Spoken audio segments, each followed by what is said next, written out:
Amid the search for Veronica Butler and Jillian Kelly, who were last seen March 30th, investigators recovered 2 bodies in the area over the weekend. And while they have not yet been positively identified, 4 people are now charged. I got nightmares in my head, I fear thoughts build up until I can't hear. My mind fills up into a creature, and it haunts me somewhere much deeper.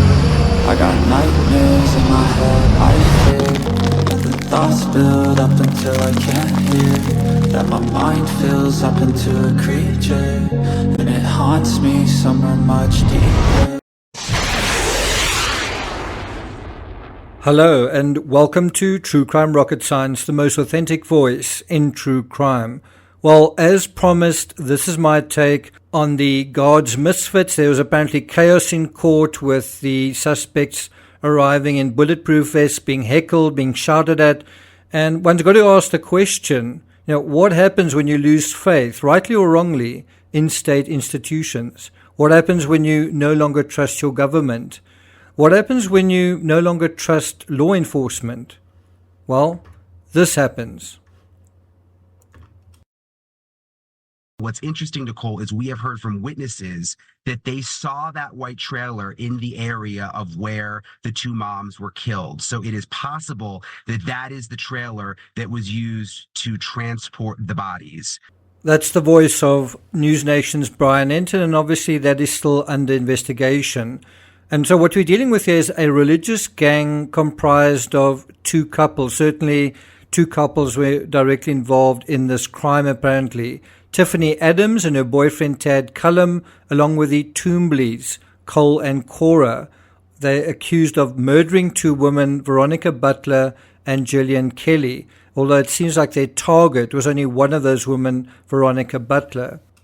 What was the motive in this case? What was really the driving force? Well, in conjunction with the video I made on Chad Daybell, we're going to address the role potentially of ideology, of religious beliefs.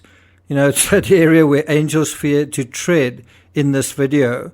Before we get to that, if you haven't subscribed to the channel, please do. If you're new to this channel, I am a true crime author. I've written dozens of books on many different cases. So if you subscribe, you are definitely in good hands.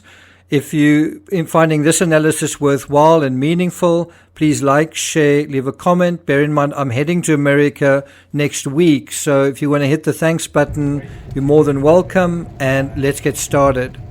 So according to the Daily Mail, on Wednesday, the Guards Misfits gang, suppose one could also refer to them as a cult, were arraigned at an Oklahoma court where they were denied bail.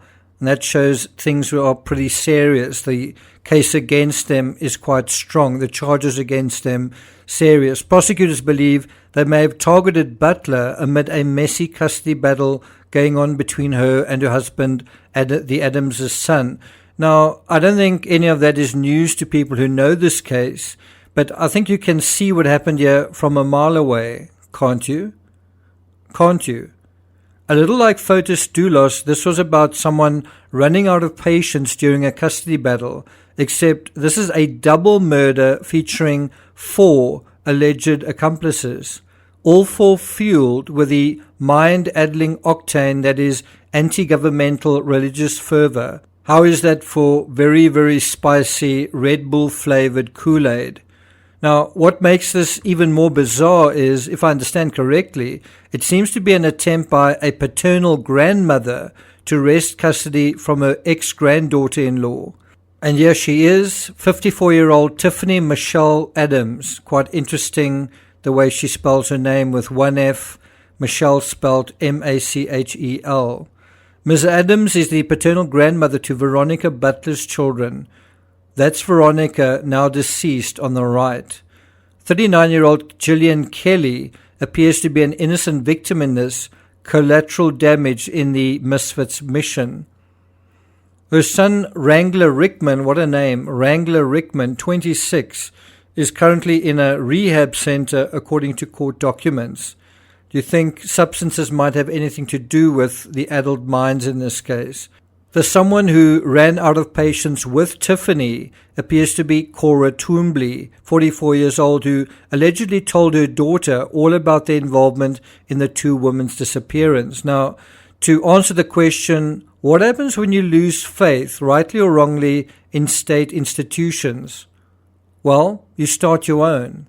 Obviously, institutions are fine-tuned over a vast period of time. They're built up by a whole host of people working together. And what happens when you start your own institution from scratch? You just snap your fingers and you now have your own little group.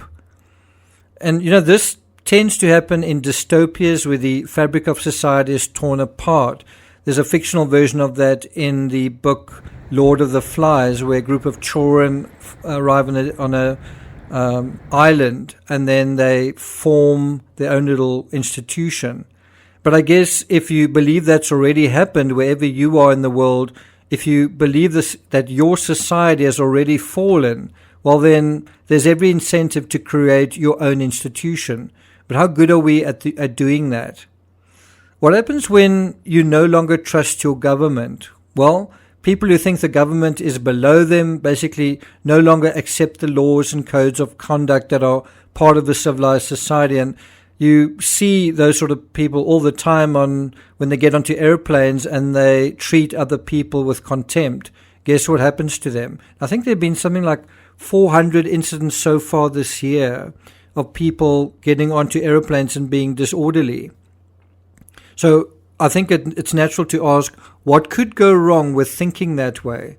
What could go wrong thinking that, I don't really care about the government, I don't really trust the law enforcement? What happens when you no longer trust law enforcement? What happens is you imagine yourself in a kind of lawlessness, and out of that malaise, it's easy to no longer respect the law.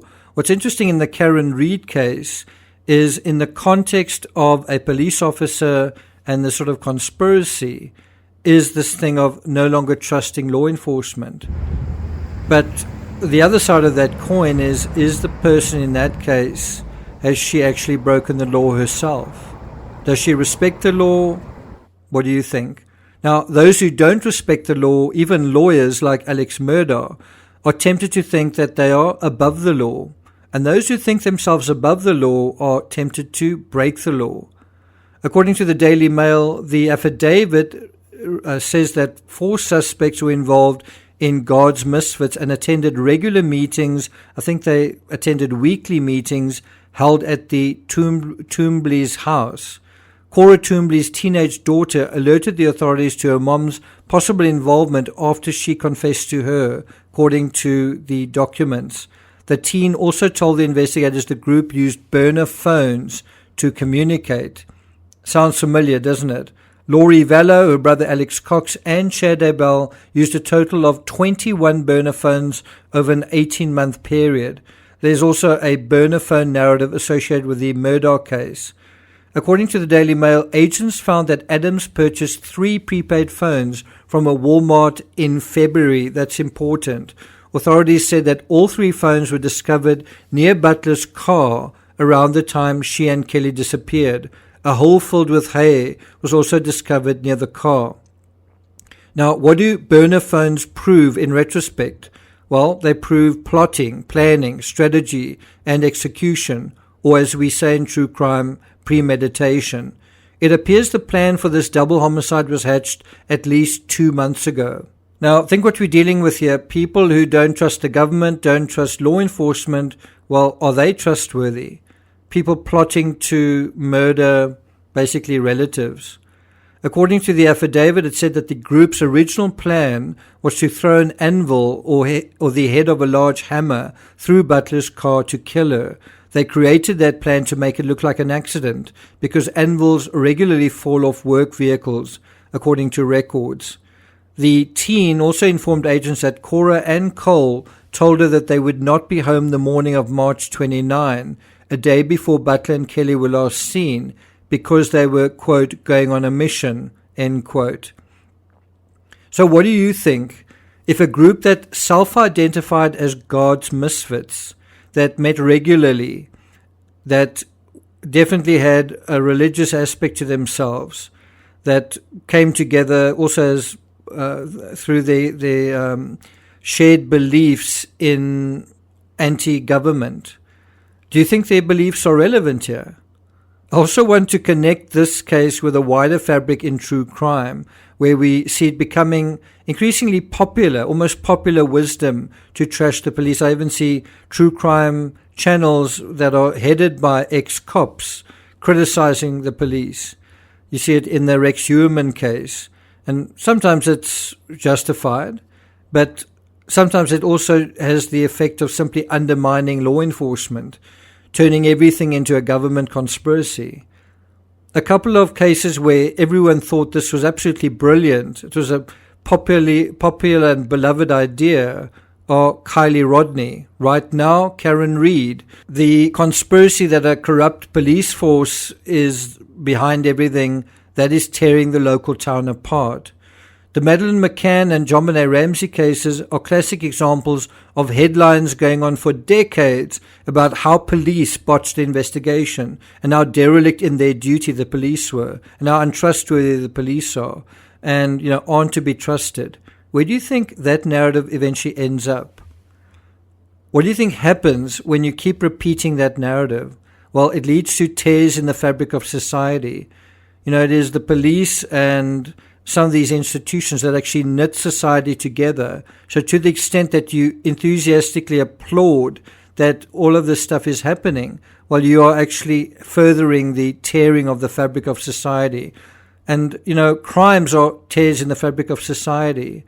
And crimes happen because someone perceives that the fabric of their own life is torn. So if you simply believe that these tears exist, then how hard is it to take the next step? Where do you think this narrative eventually ends up? Well, it ends up right here. And when it manifests, can we acknowledge that it has? Can we acknowledge that it has happened and how it has happened? Can we? It's interesting that on News Nation just a few hours ago, Jesse Weber seemed to feel that ideology had nothing to do with the crime.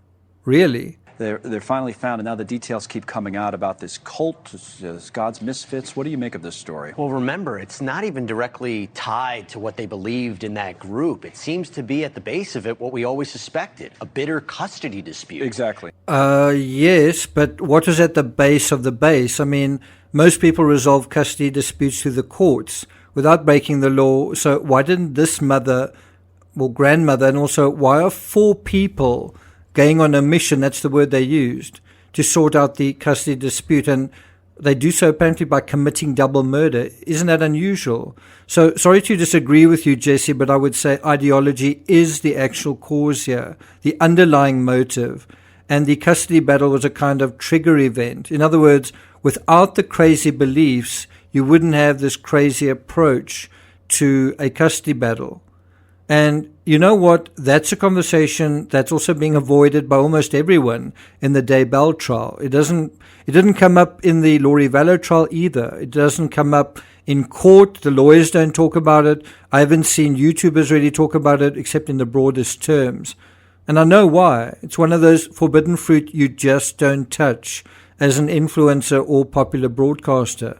But isn't it time, in true crime cases that are all about ideology, that we did touch on them? What do you think? Thank you for listening, and I'll see you guys next time.